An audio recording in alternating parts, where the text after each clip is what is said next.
everybody, and welcome to the new set. Now, I am pretty stoked with how this turned out. It's been a decent amount of time in the making. It was something I alluded to in our last video with this sick picture. Hopefully you enjoyed a little bit of that B-roll up front, but this is what it looks like in the flesh, and I'm really excited about it. I think it's going to be a huge value add to the business. And in this video today, I wanted to go through kind of how I built it, why I built it, what uses I see it for, and just to kind of try to cover my experience doing it, and hopefully others can learn a little bit of something from it in the process here. A lot of reasons why I decided to build this space was covered in my last video, but in this video I just wanted to recap for people that might not have seen. In short, our other podcast space just wasn't set up for doing solo stuff, and we wanted to be able to offer solo stuff to people. Solo as in you could be a single person doing just a YouTube video like we see here. You could do Instagram Reels. You could do Zoom meetings as a guest, or just to have a better job interview or something like that. But basically it just opened up some other opportunities for our clients to use our space to produce content for themselves. So first and foremost, we'll talk about the backdrop behind me and the design that went into that. So our other podcast space has kind of very contrasty, very, let's say, futuristic-y vibes, which a lot of people like. I think it's really cool, but we wanted a different option that looked noticeably different, and we thought that adding some green, adding some just more natural tones would be a good idea. So that is kind of how we decided on the aesthetic look of what's behind me. And now wood slatting, I don't know if that's what it's called, but like wood slats like that is nothing really new. And a lot of people do it themselves with each, kind of cutting each individual piece of wood, measuring it out and stuff like that. But fortunately, there's a company that makes panels of it essentially, and you can just buy a couple of them. I think they're called Wood Veneer Hub or Wood something Hub. I'll link it down below. But they got multiple colors. Apparently it helps with sound absorption too, which is great. And so all I essentially needed to do was to measure about how many feet of that material I needed, and then I could just cut it to fit and to work. And then the greenery is basically just Amazon grass, fake green stuff. Again, I'll link it below, but it's 2-foot panels opposed to 1-foot panels. And it just conveniently worked out within a couple of inches that we could have 2 feet on this side, 2 feet on that side. And then I think it's, I don't know, a good couple, 5, 6, probably 4 or 5 feet of the wood behind us. One of the things that ultimately kind of delayed this project and caused some more problems, but I think in the long run was a smart thing to do, is we wanted the wood paneling to be kind of set off of the wall a little bit, so we could have light kind of pouring onto the grass that you can hopefully see behind me, to just give a more unique look to it. And so what we had to do to make that possible is we had to build a wooden structure, kind of just a box frame with some plywood, and then have that be the reason that it's sitting off of the wall, right? And another one of the things I didn't really want to do was drill a bunch of holes into our walls. Again, I lease this space, and maybe it's me just being a pussy, but I just don't want to put a lot of holes in the walls. And so with that structure and with this structure, I've been able to do it in a way that it kind of holds itself up and is not really bolted to the wall. This one, for safety reasons, is because, let me tell you, it is quite heavy.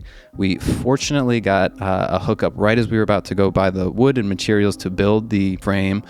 We noticed that it was essentially being thrown out in our building, and we were just throwing out our garbage and saw a bunch of thin plywood and mostly good 2x4s, and we're just like, you know what, let's just take these. So it was fate.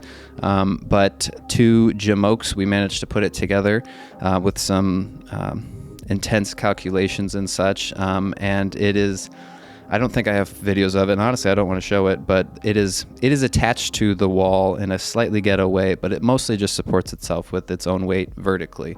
And there's just latches that kind of clip in into these eyelets to make sure that it doesn't fall on people. But that essentially covers that. And then, again, the whole reason we wanted to do the lighting, I needed good lighting, right? So I looked into just LED strips first because that was my first thought. But luckily, I landed on something a little different because the ones I bought originally just weren't outputting the light well enough. They are Govee LED strips, and they're kind of malleable. We didn't really use that feature, but they're just higher quality LEDs. You can link it up with your phone. You can do certain programming. You can section it out. There's so many more versatile options with these lights than just like your standard LED strips. And with that, I think they're like 70 or $100 a piece. Could be wrong on that, but I decided to get 2 of them, and then they're kind of fixed into the corners of that, and I think do a pretty good job of achieving what I wanted to do.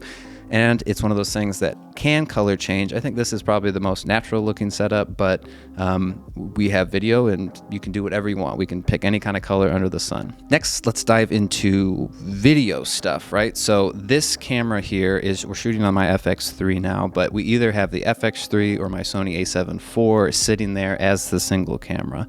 I'm using the FX3 particularly today because this microphone is going directly into the FX3, which it's a little bit harder to do that with the a7 IV. So that's why we're shooting on this. And since this is a single camera setup, when we do recordings just like this, essentially we can just go right into the SD card, offload it and edit that way. But for those that want to use this space for Zoom meetings and things of that nature, the cameras conveniently just plug in USB-C to our laptop, and we can essentially use them with Sony's like imaging software as a webcam. And so it shows up instantly. There's no reason to have any other capture card or video recording device. And for the times that we don't use the FX3, actually, I guess I should clarify too, that'll only get the image out of the camera, so the audio, right? So this is an extra Shure microphone that we had kind of just laying around the studio here. This gets boomed down and typically gets put into either the camera if we're going to shoot content like this, our FX3, or we have a Zoom H6 that we'll use to hook directly to the computer as our audio interface. So this will plug into that, and between those two pieces, that pretty much covers the audio and the video side of things. Past that, couple of lighting elements.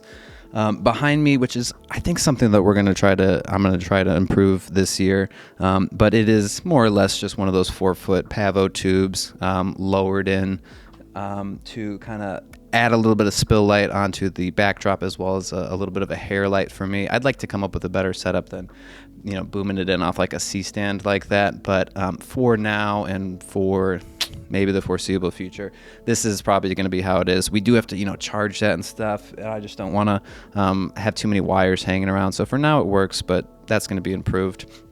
Over to your right, I have an SL60W, which is what everybody has. It was one of the first lights I ever got, and I still use it to this day for various things. It's what lights the other podcast space. It's what lights me here. It's going into some Godox rectangular diffuser with an egg crate on it, and 45-degree angle looks pretty good to me. Past that, what else do we have here? So I pretty much stole this idea from DSLR video shooter Caleb for his sound blanket moving thing. So essentially it's just a tripod, 2 sound blankets, some board up top, and then it's drilled in there so it supports it. It'll roll around. I think I got the specs wrong or something like that, because mine seems a little bit bigger than his. It's a little wonky, but we have a water bag on it now, and it seems to be holding okay. But this was something we wanted to have for all purposes, because it can wheel around the studio. We can use it. It's a great way to absorb some of the sound. So hopefully space over here, that's again mostly just concrete, performs a little bit better than as if it wasn't here. One thing I kind of forgot to mention, I guess, is the media cart side of this space. Essentially, this cart was just a wheeled moving cart that I found. I think it's supposed to be like a standing desk for laptops off Amazon. So bought an under tray to hold some of the crap, and then basically just be a fairly large surface that we could either sit things on, cameras and such. My laptop goes there, and then there's a monitor that is attached to the whole thing that is pivotal, so it will be facing me when I'm doing stuff. It just mirrors my laptop essentially, but when somebody sits down to talk to somebody, we can flip the monitor around and put it right just above the camera, so it looks as if they're talking to somebody here. Maybe they're not looking quite right in the lens, but they're looking pretty close to what would be eye level for them, and that makes it seem a lot more natural as well. And it also works great in case people have notes up there, which I don't have up there now, but I should. You could have your script up there. You could have, notes, anything you'd want to talk about. It's just a nice way to have visual cues behind the camera. And then to cover kind of the seating arrangements that can be had at this space. So again, I've been kind of saying this whole video that it is a solo space. And I think for 99% of the, maybe 90% of the time, it's going to be used for that purpose. But we did, while, you know, kind of coming up with the concepting, figure that we could do a couple of various options. So this is probably the most casual option. This is just some black lounge club chair type thing that I had around the studio, and hopefully you can't see that it's dirty. And I thought it was a better, more relaxed way to sit and talk with somebody, especially as if you were a guest. It makes it feel like you're on a talk show a little bit more. It's definitely more laid back and less upright. But if you do not want to use this, we have a couple other various chairs you can use. But one thing that we'll do is we will wheel over. We have essentially a wheeled desk that we use for other various things around the studio, but we can put that here in front of this space so you have more of a surface in case you want to do a little bit more proper businessy type stuff. We can get you a table, whether you want to have your laptop there or just some notes, or just make it look like you're sitting at a table and not in a lounge chair. We have that option. And then if you want to get real crazy with it, you can turn that table similar to how we have with our space over here. And now two people can sit on either side, and you can kind of have a single camera, people talking to each other podcast. So while this isn't quite a business channel, I do try to illustrate my thoughts when coming up with ideas for this and what I kind of plan for them to be doing within my business, right? At the end of the day, this is a business. I need to make money, and I think that investing in your business and constantly growing your offering and being able to do more for your clients is important. So with this space, it wasn't something that was going to be a crazy investment from my end, but let me kind of go through the cost breakdown, at least as far as the stuff that I guess did pay for and didn't kind of have laying around. So the backdrop and materials to build that were maybe $600, $700, and a lot of reason it is that low, I guess, or maybe it's not, is because we pretty much didn't have to pay for any of the wood involved. I think it would be a little bit more than that, but the wood slats I think are like $250 for 2 panels. I think we needed to get 2 boxes of them, so that was $500 right there. Maybe 100 something bucks in the grass, and then miscellaneous just hardware parts to affix it to the wall and screws and things of that nature. I guess, yeah, $700 is probably accurate. Other things I purchased that I didn't already have, this mic stand. The mic I did have, but the mic stand I didn't have.